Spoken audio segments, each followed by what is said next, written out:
नमस्कार दोस्तों। आज हम कक्षा 8 की जो अपना संधि टॉपिक चल रहा था, उस टॉपिक के अंदर अपनी व्यंजन संधि चल रही थी। तो व्यंजन संधि के हमने कुछ भाग हैं वो जो स्तुत्व संधि, ष्टुत्व संधि, जसत्व संधि, इन संधियों को हमने पिछले वाले वीडियो में देखा था।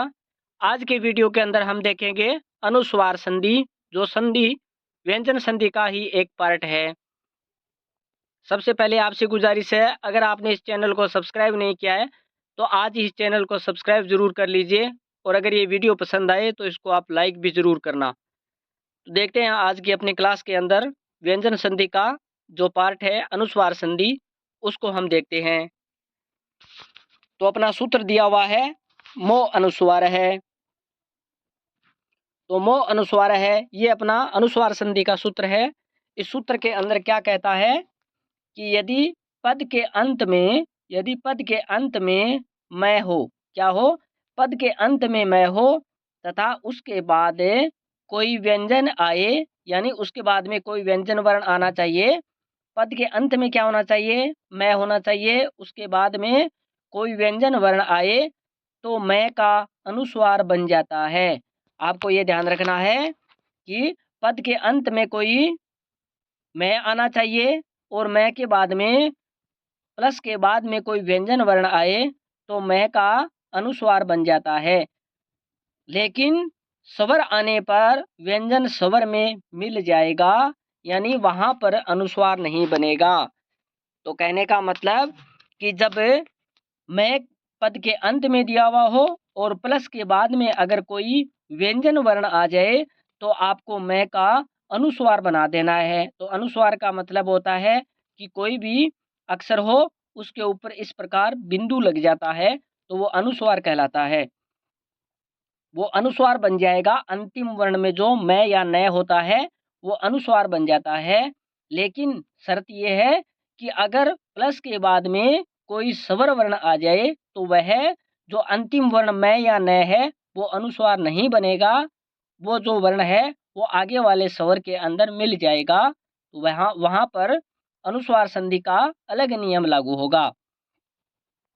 जैसे हमारे सामने यहाँ पर दिया है उदाहरण, इस उदाहरण के द्वारा हम समझते हैं कि अपनी अनुस्वार संधि है वो किस प्रकार है। तो हमारे सामने पहला उदाहरण लिखा हुआ है हरि में प्लस वंदे, हरि में प्लस वंदे।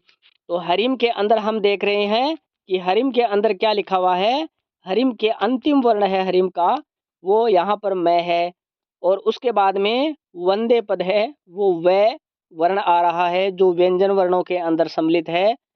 तो यहाँ पर पद के अंत में मैं और पद के जो सेकंड पद है उसका पहला अक्षर व्यंजन वर्ण आ रहा है तो हमारी ये अनुस्वार संधि हो जाएगी।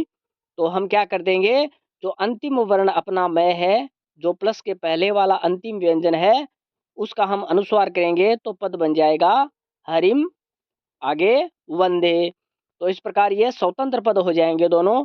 हरिम के अंदर जो मैं है उस वो अनुस्वार में परिवर्तित हो जाएगा और आगे वंदे पद है ये अलग रह जाएगा।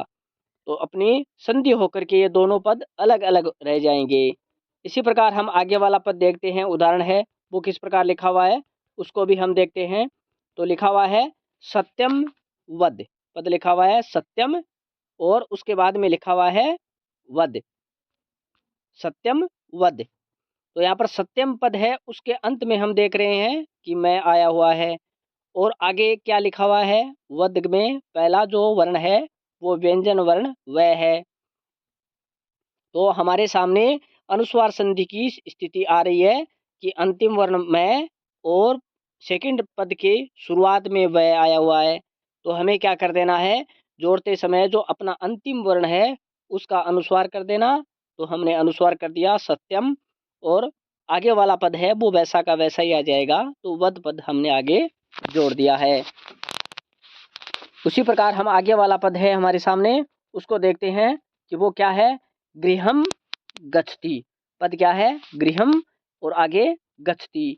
तो वैसी ही सिचुएशन है, पद के अंत में क्या आया है मैं और यहाँ पर आगे वाला पद है उसकी शुरुआत में क्या है व्यंजन वर्ण गय आया हुआ है।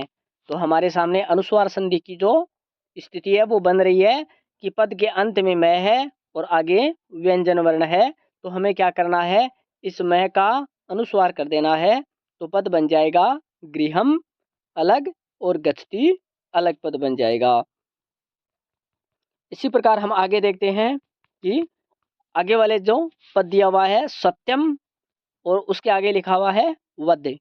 तो सत्यम पद है उसमें हम देख रहे हैं कि अंतिम वर्ण है वो क्या है, मैं, और उसके आगे जो प्लस के बाद में पहला है वो व्यंजन वर्ण दिया हुआ है वह। तो ये अनुस्वार संधि की स्थिति बन रही है। तो हम इस मैं का अनुस्वार बना देंगे तो पद बन जाएगा सत्यम वध। इसी प्रकार हम आगे देखते हैं धर्मम चर। तो धर्मम जो पद है अपना, इस धर्मम पद के अंत में क्या लिखा हुआ है, मैं। यहाँ पर अंत में मैं है और उसके बाद में आगे चर का च है। तो हम देख रहे हैं कि अनुस्वार संधि की स्थिति बन रही है। अंतिम पद है वो मैं है और आगे प्लस के बाद में जो प्रथम पद है वो च है। तो हम इस मैं का अनुस्वार कर देंगे तो पद हो जाएगा धर्मम चर। उसी प्रकार आगे पद दिया हुआ है मने, आगे शैते, मने शैते पद लिखा हुआ है। तो मने जो पद है मैंने, तो मने पद के अंदर अंतिम वर्ण है ये मैं को हटा करके न आ गया और आगे हमारा व्यंजन वर्ण है वो क्या है, शैते वर्ण है। तो शैते का पहला अक्षर है वो स है। तो ये व्यंजन वर्ण है और उसके बाद में हमारा ये न है वो व्यंजन वर्ण है। इसको हम क्या करेंगे, न को अनुस्वार में परिवर्तित कर देंगे तो क्या बन जाएगा, हमारा पद है वो क्या बन जाएगा मनस्यते। ये मैं के ऊपर अनुस्वार लग जाएगा तो पद हो जाएगा मनस्यते। इसी प्रकार हम आगे देखते हैं कि यहाँ पर आगे हमारे सामने लिखा हुआ है आक्रमश्यते। तो यहाँ पर आक्रम जो पद है इसके अंत में क्या है मैं और आगे क्या लिखा हुआ है श्यते। जो हमारा पद दिया हुआ है अंतिम में आक्रम पद के अंदर अंत में मैं है और आगे श्यते है। तो इस मैं का हम क्या कर लेंगे, अनुस्वार में परिवर्तन कर लेंगे तो पद हो जाएगा आक्रम श्यते, आक्रम श्यते। तो यहाँ पर इन दोनों पदों की ये विशेषता है कि यहाँ पर ये दोनों एक साथ हो गए। इसको एक साथ भी रख सकते हैं, अलग अलग भी रख सकते हैं। उसी प्रकार आगे वाला पद हमारे सामने है सन का। सन का पद लिखा हुआ है। तो पहला पद जो अपना सन है उसके अंत में क्या है न और आगे क्या लिखा हुआ है का। तो का के अंदर हम देख रहे हैं क्या कौन से वर्ण मिले हुए हैं, क और आ। क और आ दो पद मिले हुए हैं। तो हमारे सामने जो प्रथम जो वर्ण है वो व्यंजन वर्ण है क और यहाँ पर न है ये भी व्यंजन वर्ण है। तो इन दोनों को हम मिला देंगे तो ये हमारा पद क्या बन जाएगा आक्रम शैते, आक्रम शैते। इस प्रकार अपना ये ऊपर वाला पद है, ये नीचे वाला पद हो जाएगा शंका, शंका शंका पद बन जाएगा अपना ये। इसी प्रकार हम आगे देखते हैं कि आगे हमारे सामने जो उदाहरण अपने शेष रहे थे इधर की साइड में उनको देखते हैं हम क्या है। जैसे यहाँ पर दुखम पद है, ये दुखम प्लस प्राप्नोति। तो यहाँ पर दुखम के अंदर मैं है अंत में और आगे प्र प्लस, यहाँ पर इसको हम अलग अलग करके देखते हैं तो किस प्रकार होता है कि अलग अलग करेंगे तो क्या हो जाएगा प्र प्र नहीं होगा, ये प होगा, रे होगा। तो यहाँ पर मैं है प्लस प रे आ। इस प्रकार के अपने तीन वर्ण मिले हुए हैं प्र के अंदर। जो प्रापद है यहाँ पर लिखा हुआ है इस प्रापद के अंदर प रे आ तीन वर्ण है वो मिले हुए हैं। तो यहाँ पर अपने पास प्लस के जस्ट बाद में प आ गया तो प वर्ण हो गया। आगे क्या है, इधर क्या है प्लस से पहले मैं वर्ण। तो इनको हम मिला करके क्या बना देंगे, यहाँ पर दुखम प्राप्नोति। तो यहाँ पर मैं है इसका अनुस्वार बन गया दुखम प्राप्नोति। इसी प्रकार हम आगे देखते हैं कि तवम पटसी। हमारे सामने पद क्या लिखा हुआ है तवम पटसी। तो तवम के अंदर क्या है मैं और आगे क्या लिखा हुआ है पटसी का प। तो यहाँ पर भी अनुस्वार और आगे व्यंजन वर्ण। तो हमें क्या करना है अनुस्वार, इससे मैं का अनुस्वार कर देना है। जो मैं दिया हुआ है इसका अनुस्वार कर देंगे तो पद हो जाएगा तवम पटसी। इसी प्रकार हम आगे देखते हैं अहम धावामी। तो हमारे सामने अहम जो पद है इसके अंत में क्या है मैं और धावामी के अंदर जो प्रथम वर्ण है वो क्या है, ध। तो यहाँ पर मैं और ध, इस प्रकार की सिचुएशन बन रही है। तो यहाँ पर व्यंजन वर्ण और यहाँ पर क्या है, अंतिम वर्ण जो मैं है वो दिया हुआ है। तो हम क्या करेंगे, इस मैं का अनुस्वार कर देंगे, तो अहम धावामी पद बन जाएगा। इसी प्रकार हम देखते हैं गुरुम नमति, जो अंतिम पद क्या है, मैं, और आगे क्या है, नमति का न। तो यहाँ पर हमारे सामने सिचुएशन बन रही है कि यहाँ पर अंतिम वर्ण है मैं और यहाँ पर प्रथम वर्ण है न। तो हम मैं का अनुस्वार कर देंगे, तो गुरुम नमति, इस प्रकार का ये अपना पद है, ये बन जाएगा। तो इस प्रकार हमने जो अपनी प्रथम संधि है वो संधि देखी अनुस्वार है। तो इसके अंदर क्या कह रहा है, एक बार मैं दोबारा बता देता हूँ कि पद के अंत में आपके सामने मैं मिलेगा, उसके बाद में या मैं मिल सकता है, न मिल सकता है। उसके बाद में आपके सामने अगर व्यंजन वर्ण आ जाए तो आप उस मैं और न का अनुस्वार कर दोगे, और अगर स्वर वर्ण आ जाए तो उस मैं और न को स्वर के अंदर मिला करके जोड़ के आगे लिख देना है। इसी प्रकार हम आगे वाली अपनी जो संधि है, पांचवी संधि, उसको हम देखते हैं। तो संधि का नाम है चर्त्व संधि। तो चर्त्व संधि क्या है उसको हम देखते हैं। तो अपना सूत्र है खरी चह, खरी चह, ये सूत्र है अपना। तो इसमें क्या कह रहा है, यदि झल वर्ण वर्ग का प्रथम, दूसरा, तीसरा व चौथा वर्ण तथा श के बाद कोई खर वर्ण, खर वर्णों के अंदर कौन कौन से वर्ण है कि वर्ग का पहला, दूसरा वर्ण तथा श आए, तो झल वर्ण के स्थान पर उसी वर्ग का पहला वर्ण यानी चर वर्ण हो जाता है। और चर वर्ण में कौन कौन से अक्षर सम्मिलित हैं, क, च, ट, त, प और श है। तो कह क्या रहा है, एक बार दोबारा इसको देखिए कि इस पूरे सूत्र में क्या कह रहा है कि यदि झल वर्णों के अंदर, तो झल वर्णों में कौन कौन से अक्षर सम्मिलित होते हैं, पहला, दूसरा, तीसरा, चौथा तथा स है, सॉरी स तीन अक्षर के बाद कोई खर वर्ण यानी कोई भी वर्ग का पहला, दूसरा वर्ण और श सम्मिलित हो। ये अक्षर इसमें भी है, ये अक्षर इसमें भी है, यानी प्लस के पहले भी मिलेंगे, प्लस के बाद में भी आपको प्रथम और दूसरे अक्षर और श मिल सकते हैं। आए तो झल वर्ण के स्थान पर, यानी ये जो झल वर्ण है पहला, दूसरा, तीसरा, चौथा और श के स्थान पर उसी वर्ग का पहला वर्ण यानी चर वर्ण हो जाता है, यानी उसी वर्ग का उसी के स्थान पर पहला वर्ण हो जाएगा। उसी को हम चर्त्व संधि कहते हैं कि किसी भी वर्ग का पहला अक्षर हो जाता है। यानी कोई सा भी अक्षर आपके सामने दिया हुआ हो, लेकिन आपको क्या करना है, उस वर्ग का प्रथम अक्षर है वो करना है। किस प्रकार करना है वो हम देखते हैं आगे। जैसे हमारे सामने लिखा हुआ है सद्य प्लस कार्य है, ये पद लिखा हुआ है सद्य प्लस कार्य है। तो यहाँ पर ये शब्द का जो द है ये अपने झल वर्णों के अंदर सम्मिलित है, पहला, दूसरा, तीसरा, चौथा स है, स के अंदर ये अपना द वर्ग है, ये तीसरा वर्ण होता है तय वर्ग का। उसी प्रकार जो आगे जो अपने चर वर्ण दिए हुए हैं उनका जो पहला, दूसरा वर्ण श है, उनमें से पहला वर्ण हमारे सामने क आ चुका है कि क वर्ग का पहला अक्षर क आ गया। तो हमें क्या करना है, इस द का पहला अक्षर कर देना है। तो हमारे सामने पद क्या बन जाएगा, सत्य प्लस कार, और इन सबको जोड़ देंगे तो पद क्या बन जाएगा, शतकार।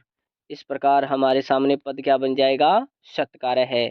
तो ये जो द वर्ण था इसको हमने पहले वर्ण में कन्वर्ट कर दिया, इसी वर्ग के प्रथम वर्ण में कन्वर्ट कर दिया। तो द वर्ग का प्रथम वर्ण होता है वो तय होता है, तो हमने तय में कन्वर्ट कर दिया। इसी को चर्त्व संधि कहते हैं कि किसी भी वर्ग का अक्षर आ जाए लेकिन आपको उस वर्ग का प्रथम अक्षर कर देना है, तो वो चर्त्व संधि हो जाएगी। इसी प्रकार हम आगे देखते हैं। तो हमारे सामने लिखा हुआ है ककुब प्लस प्रांत है। तो ककुब है, ककुब जो पद है वो भय पद, जो भय वर्ण है वो हमारे सामने है। तो भय वर्ण को हम देखते हैं कि एक, दो, तीन और चार जो झल वर्ण है, उस झल वर्णों के अंदर ये भय वर्ण है वो चौथा वर्ण होता है अपने वर्ग का।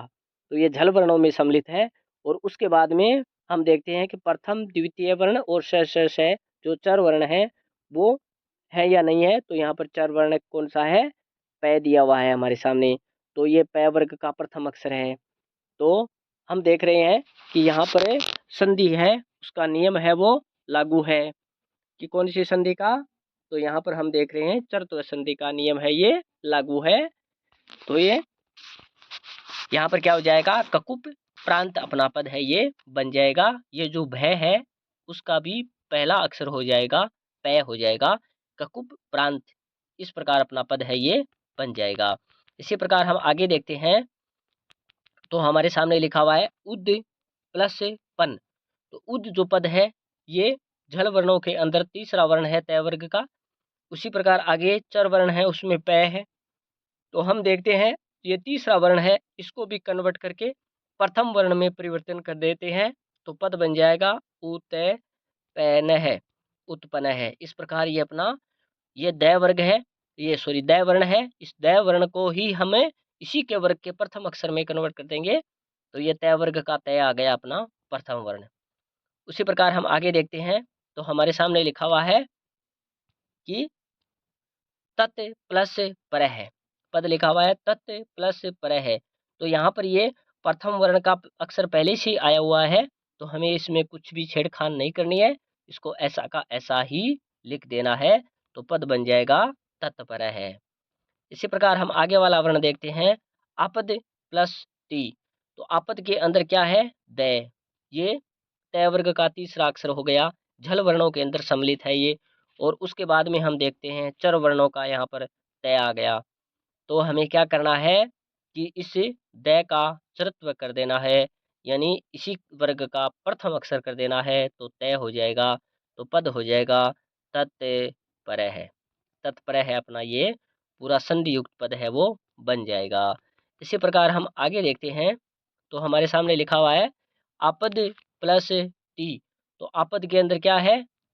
तो हम देख रहे हैं कि आपद के अंदर तीसरा अक्षर है वो झल वर्णों के अंदर दै लिखा हुआ है, जो तय वर्ग का है।